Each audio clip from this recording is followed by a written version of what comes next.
Hola, my beautiful humans.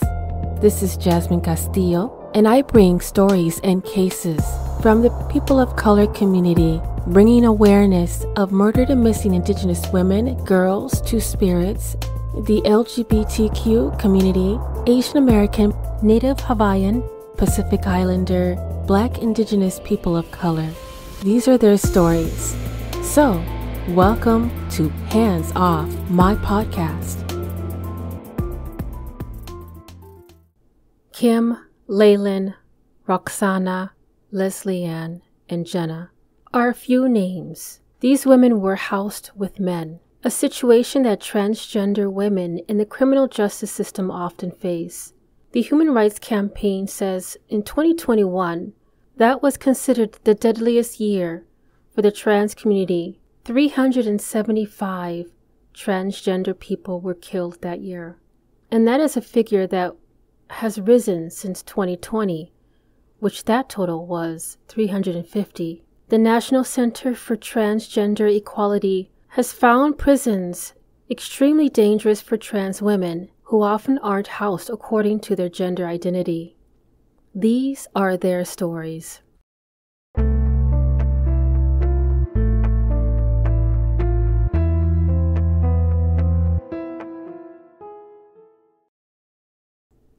As the Americas were beginning to develop under British colonial settlement, many laws targeted marginalized groups, specifically queer or gender identity, as early as the 19th century. Many laws were enacted to make gender and sexual acts a crime, even to the point where if you were caught, quote-unquote, cross-dressing or dressing as the opposite gender, it was considered a criminal act. And through the passage of time, this created a form of advocacy groups, but would target and create discriminatory policies that would make it harder for transgenders to be treated fairly in the criminal justice system. In 2011, the percentage of transgender and gender nonconforming identities who reported history of incarceration was at 16%, compared to the 5% of the U.S. population. There was an overrepresentation of trans individuals, inadequacies in the criminal justice system starting at the law enforcement level and trickling its way through the courts and applications of legislation. Trans individuals were simply easy targets by convicting them with more punishment of longer sentences, which included more harassment and abuse towards trans offenders. Once a trans individual was convicted, the correctional institutions were ruthless and completely against their rights and their medical treatments within those cold walls and bars. Trans individuals were left in prisons based on what their gender identified from their birth certificate. And because of that, there was an increased likelihood of physical, sexual, and harassment if the identity and gender were mismatched. There has been numerous reports of forcible rapes, physical assaults, to mental anguish, psychological damage, and feelings of humiliation. The mistreatment and violence towards transgender and individuals has seeped its way through society in criminal justice system, considering this as a normalcy, and how to deal with individuals who have been identified through these many policies as quote-unquote less than human. And this is farthest from the truth. Transgender and gender non-conforming identities have been in our community and has been documented as far back as 2002. A trans man named Marcus Aurelius Antonius, or known as Elagabalus, who was a Roman Empire from 218 to 222. These women's stories hits on the subject of violence towards transgender persons. Based on Human Rights Campaign website, which have done reports and research, keeping track of anti-transgender fatal violence across more than 30 states, as well as over 100 cities nationwide. This epidemic impacts trans women of color. This can comprise approximately 4 out of 5 homicides of transgender persons or a person of color. Trans women of color have been violently attacked and disregarded, and it all comes back to anti-trans stigma. This looks like cultural marginalization and invisibility, a hostile political climate, and lack of family acceptance. It prevents these women a full participation in society, a denial of opportunity from education, employment, healthcare, the criminal justice system, and barriers to legal identification. This also increases the risk factors in intimate partner violence and sexual assault, engagement in survival sex work, poverty and homelessness, and physical and mental health disparities. All of these issues are intertwined with racism and sexism. In this episode, I will talk on reported statistics of the criminal justice system and barriers to legal identification amongst transgender people.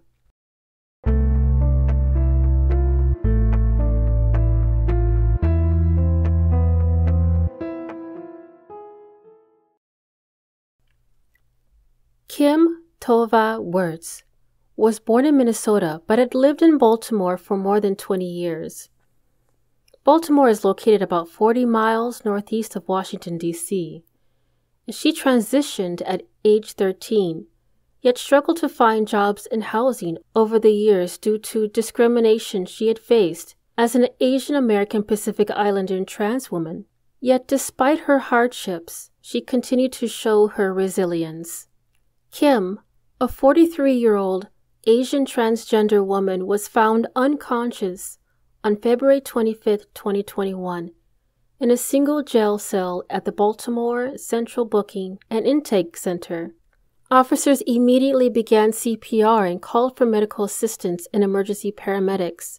Yet on Thursday, February 26, Kim's niece received a devastating call from the chaplain of the Baltimore City Central Booking Unit, informing her that their aunt, Kim, was found unconscious in her single cell just after midnight on February 25th.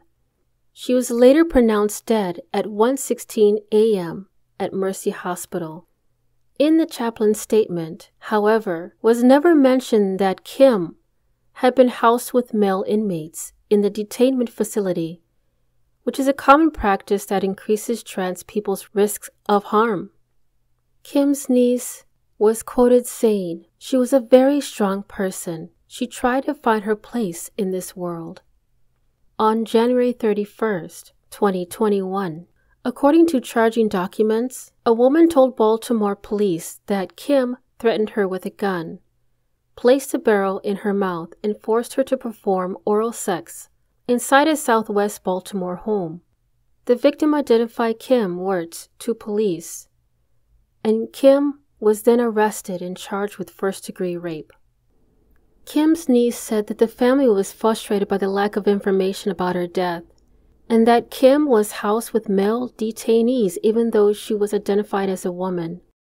Maryland's Department of Safety and Correctional Services does not believe there was foul play involved once they've completed their investigation.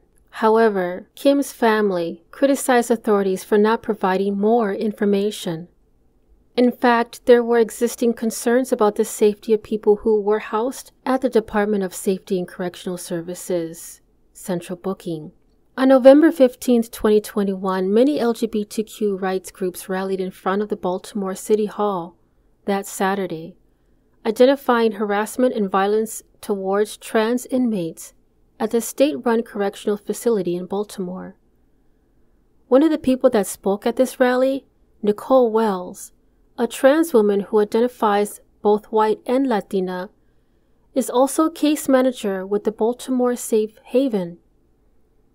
She talked about a time when she faced the same type of harassment and misgendering at the facility. Even though she clearly identified with the current name and gender markers on her identification, she was still housed in the male unit and was assaulted because of not receiving protective custody as an inmate. And yet, it continues. More transgender persons would not leave their cell alive. Layleen Polanco was an Afro-Latino transgender woman who was found unresponsive in her cell on June 7, 2019. She suffered from a documented seizure disorder at the Rose M. Singer Center on Rikers Island. New York City Department of Corrections identified that a custodial staff member tried to revive her using CPR and then a defibrillator before a member of the medical staff arrived. She was pronounced dead by 3:45 p.m. that day. It was reported that she was in solitary confinement following an alleged fight. Layleen was not observed by a suicide prevention agent for 47 minutes. Inmates that are housed in punitive segregation should be at least observed every 15 minutes. And there was footage outside the Rikers Island jail cell in New York City, revealing that the guards waited 90 minutes before calling for help. Her family had told NBC News that the footage shows that guards failed to provide her with the care she needed when she was having complications from epilepsy. In this released footage, 2 correction officers can be seen opening the door to check on Layleen and are seen laughing while calling out her name. She was pronounced dead less than an hour later. And when Layleen's family viewed the video, as they heard the officers' laughter in the background, this was strongly considered a symbol of complete disregard the entire system had for Layleen. On the Post website, it was reported that Layleen was arrested on April 13th and detained since April 16th on a misdemeanor charge of assault and criminal possession of a controlled substance. Layleen was being held on a $500 bail as a result of a years-old prostitution charge. Even though Layleen's family received a settlement, winning a lawsuit seeking justice for Layleen, her family identified that no guards involved in Layleen's death were ever fired. Despite the evidence of negligence, no one has been held accountable. Roxsana Hernandez was a 33-year-old transgender Honduran woman who was part of the Central American migrant caravan of April 2020. She died of pneumonia complications at a hospital in New Mexico on May 25, 2020, while in the custody of U.S. Immigration and Customs Enforcement, acronym ICE. Roxsana had fled Honduras due to the violence and discrimination she received for being transgender. From a BuzzFeed News article, she was interviewed shortly after her arrival in the United States, quoting that 4 men had raped her, and as a result, she had gotten HIV. And, quote, "Trans people in my neighborhood are killed and chopped into pieces, then dumped inside potato bags." End quote. When Roxsana reached the United States, she was placed in U.S. Customs and Border Protection into holding cells, which are known to be called, quote-unquote, ice boxes, because of their frigid temperature. And during her hold, she had lacked adequate food and medical care, and was held in this cell with lights were turned on 24 hours a day. 9 days before her death, she was transferred to a transgender unit in Cibolo County Correctional Center. Roxsana was admitted to Cibola General Hospital and later transferred via air ambulance to Albuquerque's Loveless Medical Center, being quickly placed on intensive care unit. A day later, she died. ICE maintained that her primary cause of death was cardiac arrest. LeslieAnn Manning, a 53-year-old transgender who was an inmate in one of State of New York's prisons, of February 5, 2013, where she sued the State of New York, saying she was raped in a men's prison. LeslieAnn later died of lung cancer days before she was freed on parole, September 23, 2019, even though she had received a parole board approval in May. She didn't have her release expedited even though her severity of her illness. One of LeslieAnn's longtime friends went to visit her prior to her release, and it was a shock and a dread to see LeslieAnn in a wheelchair, on oxygen, and could barely be upright for an hour before having to go lie down. LeslieAnn, who had been serving a 30-year sentence for shooting at a police car, passed away on Saturday, September 23, 2019, at the Wend Correctional Facility in Alden, near Buffalo. Jenna Mitchell, 25 years old, transgender woman, was found hanging with bedsheets while in solitary confinement at Valdosta State Prison on December 2, 2017. She had been housed in solitary confinement for more than 2 weeks. She died after having been in coma for 2 days before life support was withdrawn. Mitchell's mother had called the prison on December 2nd after she received a letter from her daughter saying that she was going to pull a quote-unquote suicide stunt. She took the threat seriously because Mitchell suffered from schizophrenia, bipolar disorder, and untreated gender dysphoria. Instead of placing her on suicide watch, she was transferred to a building dedicated to solitary confinement of inmates. Jenna was serving up to 10 years for a 2015 robbery conviction, and even though she was identified as a transgender woman, she was held at a prison for men.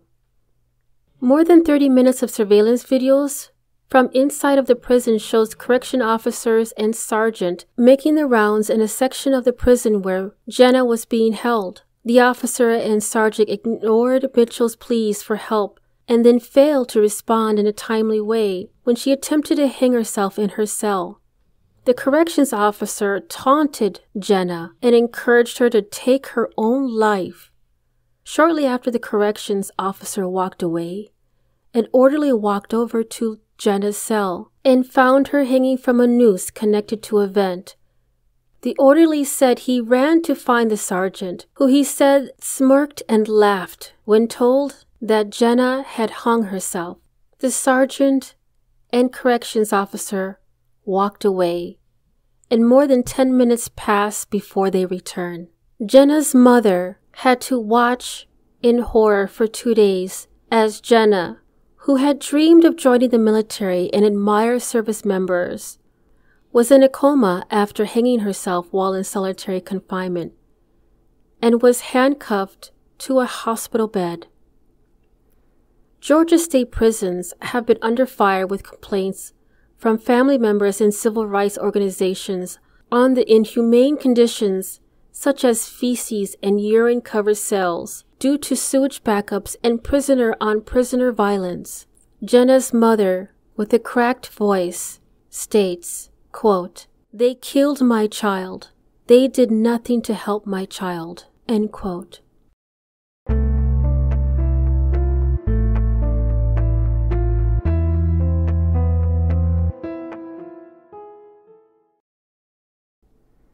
I have reached out to Aya Damans, the executive director of Safe Haven Baltimore, which is a trans advocacy organization, and they have led protests following the death of Kim Wirtz and many more. On the Baltimore Sun website, Aya has expressed that there needs to be more done to protect trans people when they enter the criminal justice system, and that the city and state agencies are not doing enough to help trans individuals. Quote, "If we don't protect us, who is going to protect us better than we are? We are tired of dying. We are tired of people ignoring the fact that we too exist here in Baltimore City and that they need to step up and do something." End quote.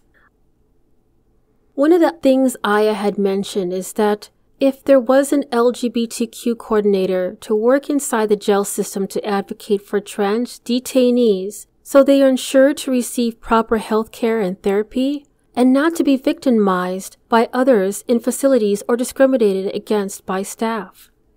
From the Free State Justice website, Jeremy Lamaster, who is the executive director, also advocates and provides legal services to low-income lesbian, gay, bisexual, and transgender Maryland residents. This organization wants to make sure that families get answers, especially with the deaths of these women. Kim, Layleen, Roxsana, LeslieAnn, and Jenna, amongst the other women's names that I have not mentioned. Transgender women are hardly ever incarcerated according to their gender identity, which puts them at a much higher risk of violence. A 2020 report from NBC News found out that 4,890 trans people who were incarcerated in the United States prisons, only 15 could be confirmed as being housed according to their lived gender. Trans women of color are jailed more frequently and suffer trauma and discrimination more brutally than the general population. Overall, 16% of transgender people have spent time behind bars, and those numbers are even higher for trans women of color. A 2015 report from the Department of Justice found that 35% of trans people who have been incarcerated over the previous years reported being sexually assaulted by staff or other people incarcerated with them. Being incarcerated in men's facility can also impact a trans woman's ability to have her name and pronouns respected, and trans people in prison may struggle to access gender-affirming care like hormones.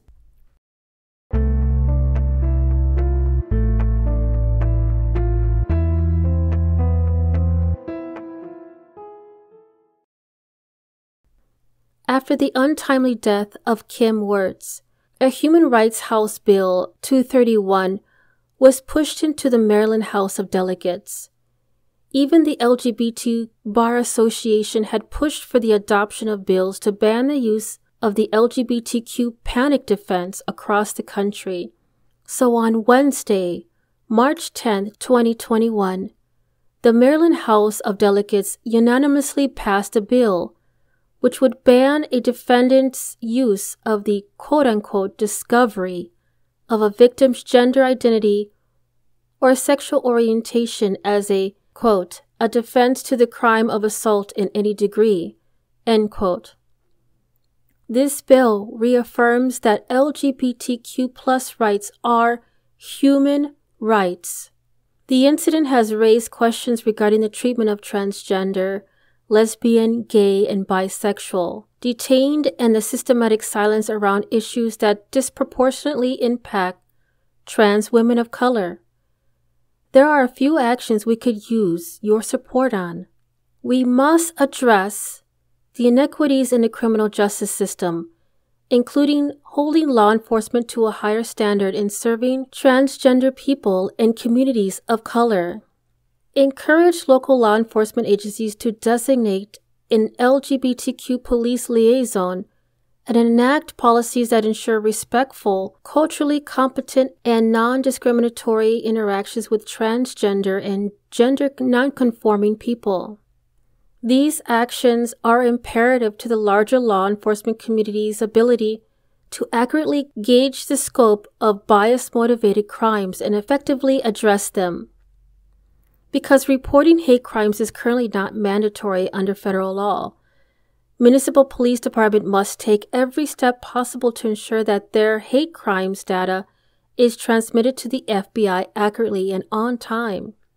Future policies need to address these issues, and it needs to be fully implemented and enforced.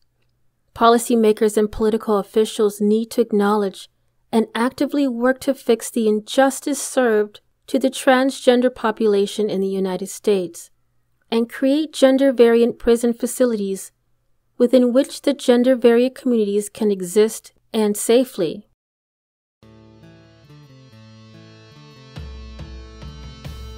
Thank you for listening to Hands Off My Podcast. If you are enjoying the podcast and you'd like to support the mission, I do have a Patreon membership that will help the cause and bring more detail on cases and stories from the people of color community. If you yourself has a lost loved one or a story suggestion, please don't hesitate to contact me at email handsoffmypodcast@gmail.com. And if you are only able to support in another way, please give this podcast a 5-star rating on Apple or Spotify and continue to listen to upcoming episodes every Thursday, wherever you listen to your podcast. Dios te bendiga.